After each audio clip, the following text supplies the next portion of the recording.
And while he did not place in the top 3 in South Carolina, Jeb Bush made news by suspending his campaign Saturday night, leaving many wondering where his votes and financial support will go now that he is out of the race. Our Michaela Healy reports on the hole that Jeb leaves behind. The people of Iowa and New Hampshire and South Carolina have spoken, and I really respect their decision.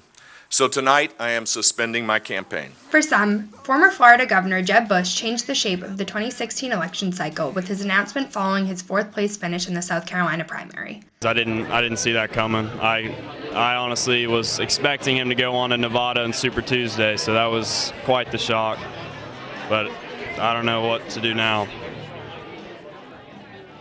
But according to director of the ELN University poll, Dr. Kenneth Fernandez, it won't make much of a difference. Jeb Bush dropping out, not a huge game changer, but I think that some of the more moderate conservatives like Kasich and Rubio are looking to pick up some of those votes. After joining the race in July with more than $100 million backing his campaign, Bush didn't connect with Republican voters, continually slipping in the polls throughout the year.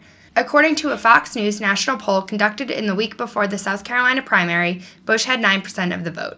Fernandez says Marco Rubio will most likely receive the biggest boost from Bush's decision. A substantial number of Jeb Bush voters would go to Rubio. Fernandez says he believes it's likely Bush will give his support to a candidate this week in time for the March 1st primaries, when people in 14 states will cast their votes. I think right now, going into Super Tuesday, Jeb Bush's endorsement would matter more than afterward. He also says people shouldn't count out Donald Trump, who won both the South Carolina and New Hampshire primaries.